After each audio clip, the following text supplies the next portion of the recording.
आज हम जानेंगे पुत्र होगा या पुत्री होगी। ये हम अपनी कुंडली से कैसे देख सकते हैं। अगर पुत्र होगा तो कब होगा, समझ रहे हो बच्चों? हाँ। अगर पुत्र होगा तो कब होगा, और पुत्री होगी तो कब होगी। ठीक है। अगर क्या हो गया, इसे समझ लो, ठीक है, तभी समझ पाओगे। यहाँ ध्यान देना है। अगर पंचम भाव में पुत्र के या पुत्री के लिए लड़के की कुंडली हो या फिर हो लड़की की, ठीक है, लड़के की कुंडली हो या फिर हो लड़की की, किसी की भी कुंडली हो, उसमें ये पंचम भाव देखा जाता है। इसे कहते हैं पंचम भाव। देखो, ये पहला भाव, ठीक है, ये पहला, दूसरा, तीसरा, चौथा, पांचवा, ठीक है। ये हमारा भाव है कि हम कैसे होंगे, और ये हमारे पितरों का नहीं। इस पंचम भाव से अगर हम कुंडली में अगर पुत्र प्राप्ति के लिए देख रहे हैं तो पंचम भाव से हम देखेंगे पहला पुत्र या पुत्री। पहले बच्चे को पंचम भाव से देखेंगे। पहले बच्चे को किस भाव से देखेंगे? पंचम भाव। पंचम भाव से, ठीक है। तो पंचम भाव में कौन सा ग्रह है या किस ग्रह की राशि है इस पंचम भाव में, ये तो मैंने 5 लिख दिया आपको दिखाने के लिए कि ये पंचम भाव है, ठीक है। ठीक है। तो इस पंचम भाव में कोई भी नंबर लिखा हो, ठीक है। अब जैसे 1 से लेके 12 तक नंबर होते हैं, ठीक है। अब मान लो कि यहाँ पे 2 नंबर लिखा है, ठीक है।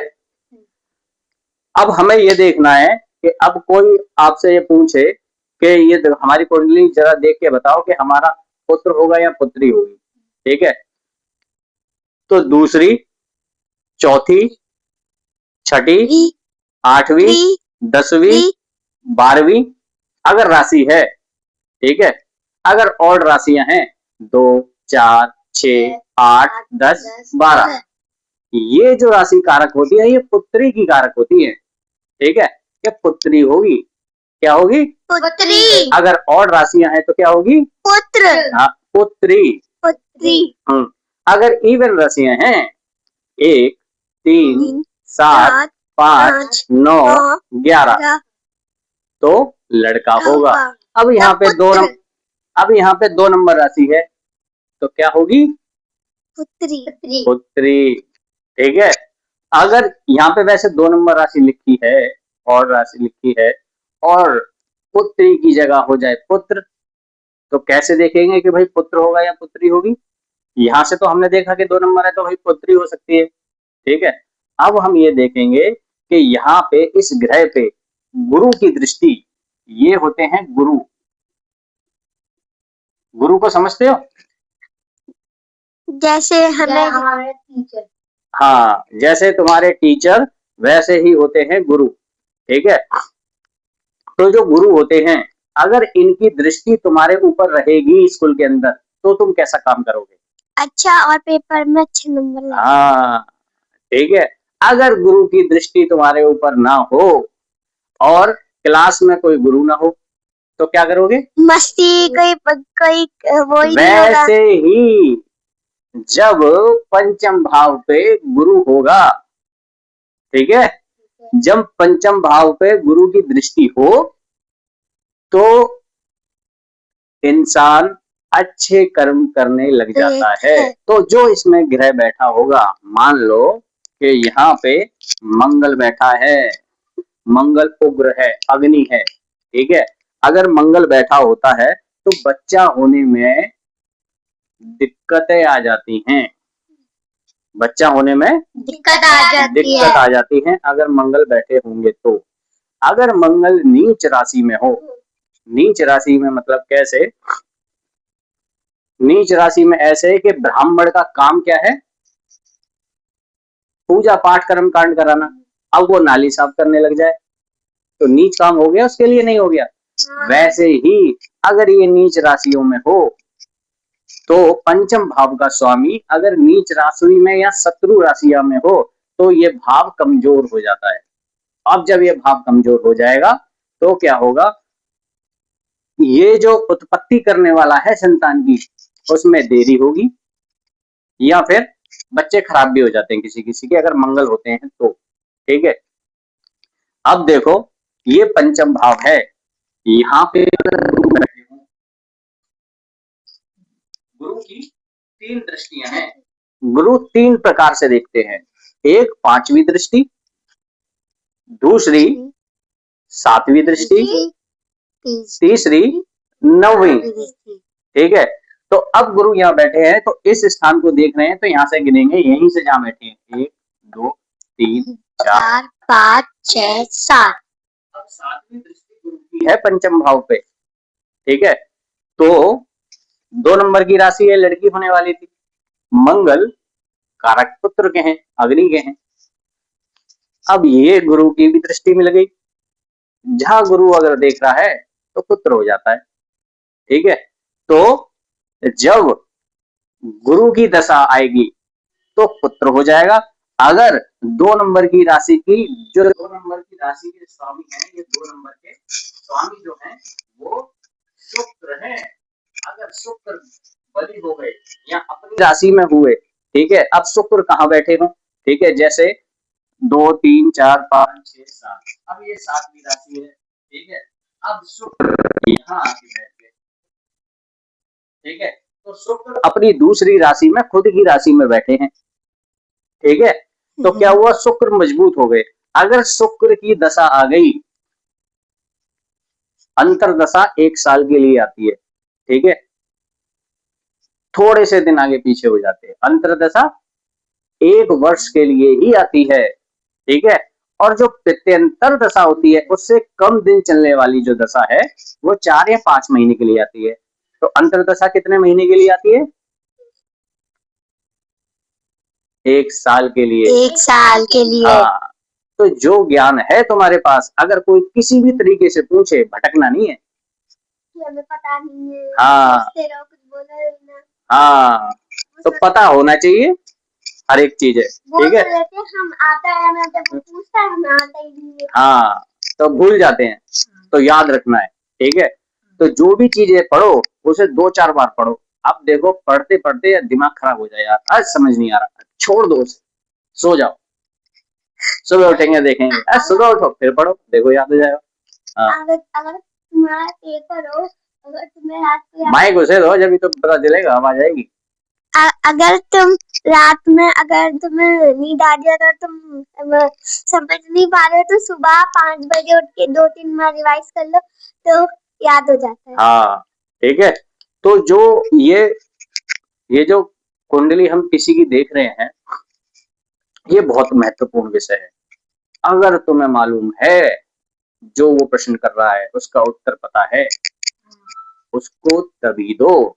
अगर नहीं पता है तो बोल दो कि जी वहां गुरुजी है, वो सही बता देते हैं, उनसे जाके एक बार आप सलाह मशवरा। ठीक है, क्योंकि इन कुंडली में अगर हम किसी को कोई सलाह दे रहे हैं, कोई उपाय दे रहे हैं और उससे उसका अनिष्ट हो जाए, उसका बुरा हो जाए, तो उसका भरपाई और उसका प्रभाव किसको झेलना पड़ेगा, हमें। ठीक है, अब देखो ये जो भाव है पहला, इसे पहला भाव कहते हैं, इसमें नंबर कोई भी लिखा हो। ठीक है, अब जैसे 7 8 9 10, अब जैसे यहाँ पे 10 नंबर लिखा है। ठीक है, अब 10 नंबर लिखा है तो 10 नंबर के जो स्वामी होते हैं वो होते हैं शनि, और ये राशि होती है मकर की। हाँ, और यहाँ पे सूर्य बैठ जाए, सूर्य। अब यहाँ पे सूर्य बैठ जाए 10 नंबर की राशि में, तो सूर्य क्या हो गए, जब जब मकर राशि में सूर्य जाते हैं ना तो मकर संक्रांति आती है। ठीक है, तो सूर्य यहाँ पर आके अपने आप को बहुत ही ठीक ठाक मानते हैं। अब एक बात बताओ, तुम अपने घर में आके ठीक ठाक मानोगे अपने को, या दूसरे के घर में जाके, कहाँ आनंद सबसे ज्यादा मिलता है, अपने घर पे। हाँ, और बच्चों को सबसे ज्यादा आनंद कहाँ मिलता है, किस काम में मिलता है, खेलने में। खेलने में। हाँ, अब देखो, अब किसी को तो खेलने में मिल रहा है, अब कोई लड़का ऐसा भी होगा जो पढ़ने लिखने में हो, पढ़ने लिखने में, ऐसे कंपटीशन में होता। हाँ, ठीक है। तो पंचम भाव पे अगर शुभ ग्रह की दृष्टि है, अब शुभ ग्रह में कौन कौन आते हैं? शुक्र, शुक्र, बुध, बुध, ठीक है, और गुरु, गुरु, और शुक्र, बुध, गुरु और चंद्र, चंद्र, ठीक है। ये शुभ ग्रह है। अगर यहाँ पे चंद्र बैठे हो, गुरु की जगह अगर चंद्र बैठे हो और इसकी महादशा में इसके पुत्र हो जाएगा। जब चंद्रमा की महादशा या अंतरदशा आ जाएगी, ठीक है, या पितंत्र दशा आ जाए, ठीक है, तो इस चंद्रमा की भी अंतरदशा पितंत्र दशा में इसके बच्चा हो जाएगा। यहाँ अब यहाँ पे कारक कौन कौन हो गए? मंगल हो गए, शुक्र हो गए और चंद्र हो गए, ठीक है। इन तीनों में से किसी की भी अंतरदशा आई तो पुत्र या पुत्री की प्राप्ति हो जाएगी, ठीक है। अगर यहाँ पे सूर्य 1 2 3 4 5, मगर सूर्य के पास सिर्फ एक ही दृष्टि है। सूर्य के पास कितनी दृष्टि है? एक ही दृष्टि है, और वो है 7वीं, ठीक है। तो 1 2 3 4 5 6 7, 7वीं दृष्टि जारी है सप्तम भाव पे, सप्तम भाव पे, सप्तम भाव पे, 4, ये है सप्तम भाव। पहले भाव के सामने वाला है सप्तम भाव। सूर्य 10वीं राशि में है, ठीक है। मैंने कहा कि ये 12 भाव हैं, और इन 12 भावों में से किसी भी भाव में कोई भी नंबर लिखा होता है। अब देखो, जैसे भाव, अभाव, स्वभाव स्वभाव और प्रभाव, प्रभाव, ठीक है। तो ये भाव है, पहला भाव। इससे हम अपने आप को देखते हैं। ये दूसरा भाव है, ठीक है। अब जो ये दूसरा भाव जो है, ये हमारी वाणी का, हमारी वाणी कैसी होगी, ये हमारे कुटुंब का, हमारा परिवार कैसा होगा, ये हमारे धन का भाव है कि हमारे पास धन कैसा होगा, ठीक है। और यही भाव हमारे बचपन के संस्कारों का होता है। अब जैसे तुम छोटे हो, तुम्हें क्या संस्कार मिल रहे हैं? तुम्हें तुम्हारे माता पिता तुमसे कैसे बात करते हैं, ठीक है, तुम्हें पड़ोसी कैसे मिले हैं, तुम्हें अपने मित्र कैसे मिले हैं, ये बचपन के संस्कार हैं। अगर यहाँ पे शुभ ग्रह हो, और शुभ ग्रह में कौन कौन? शुक्र, बुध, गुरु और चंद्र।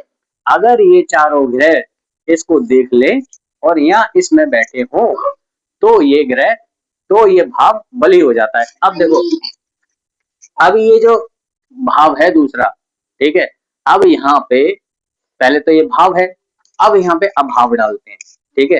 अभाव डाला 11 नंबर की राशि का, ठीक है। अब 11 नंबर की जो राशि है, वो ये शनि यहाँ पे आके बैठ गए। ये लो जी, शनि को बैठा दिया हमने भाग्य स्थान में, ठीक है। शनि को कहाँ बिठा दिया? भाग्य स्थान में बिठा दिया। अब 1 2 3 4 5 6, ठीक है, 1 2 3 4 5 6। अब छठी दृष्टि तो शनि के पास है ही नहीं, समझ रहे हो?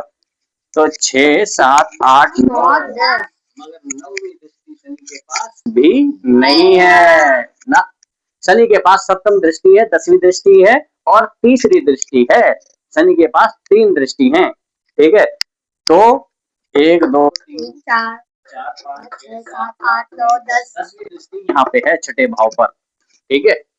और ये जो छठा जो भाव है, ये रोग, रिपु, ऋण और शत्रु का भाव है, ठीक है। तो अब जैसे दूसरा भाव से हम क्या देख रहे थे?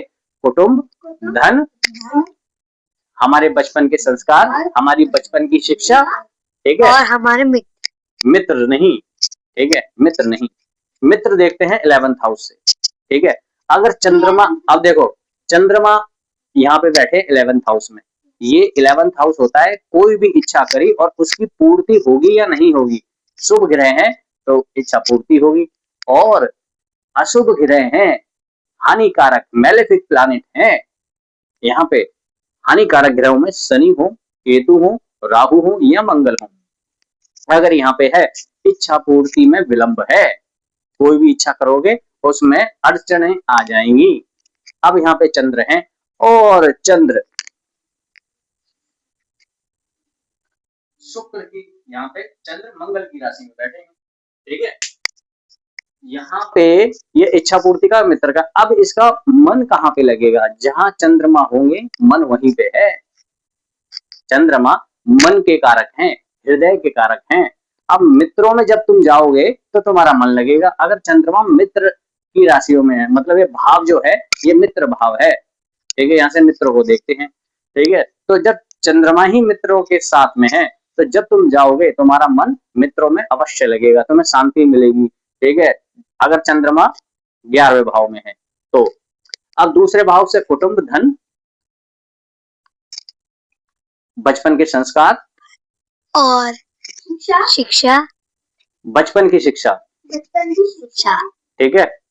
ये सब हम दूसरे हाउस से देखते हैं। अगर यहाँ पे शुभ ग्रह हैं तो वाणी अच्छी हो जाएगी, कुटुंब अच्छा हो जाएगा, धन सहजता में मिल जाएगा, संस्कार बचपन में अच्छे मिलेंगे। अगर यहाँ पे हानिकारक ग्रह हैं और हानिकारक ग्रह की दृष्टि है, या कोई भी हानिकारक ग्रह दूसरे भाव को देख रहा है, तो कुटुंब को भी खराब कर देगा, वहां पे भी हमें संघर्ष करना पड़ेगा, हमारा धन में भी कमी ला देगा, हमारी वाणी भी खराब कर देगा। और राहु, केतु या शनि जैसे ग्रह होंगे तो हमारा खान पान भी बिगड़ जाएगा। खान पान भी यहीं से देखते हैं दूसरे भाव से। शनि होंगे तो मीठ मदिरा दारू पीने वाला व्यक्ति होगा, राहु होंगे तो बड़बड़ करने वाला व्यक्ति होगा, करता कुछ नहीं है, बस बड़बड़ करके निकल जाता है, सबको अंधेरे में रखता है अगर राहु यहाँ पे होंगे, ठीक है। और ये जो तीसरा ग्रह होता है ना, ये जो सॉरी ग्रह कह रहा हूँ मैं, तीसरा जो भाव होता है, ये जो भाव होता है ये हमारे बल का भाव होता है। हमारे शरीर में कितना बल होगा, हमारी बाजुओं में कितना बल होगा, ठीक है। यहाँ पे शुभ ग्रह अगर हैं तो आपका भाग्य बहुत आसानी से साथ दे देगा। अब जैसे कि अगर यहाँ पे मान लो बुध हो,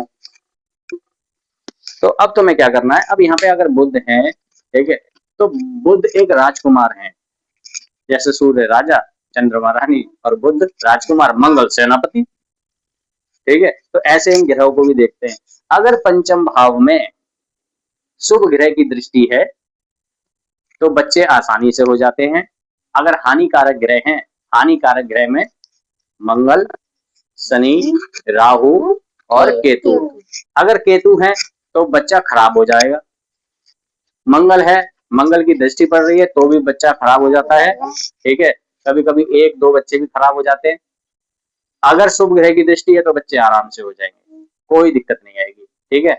और इन जो इसमें राशि है पंचम भाव में, और जिस ग्रह की दृष्टि है उस ग्रह की अंतरदशा या पितृंतर दशा में बच्चे हो जाते हैं, ठीक है। अब हम आगे सीखेंगे, ठीक है। वीडियो को एंड करते हैं, वीडियो को एंड कर दो।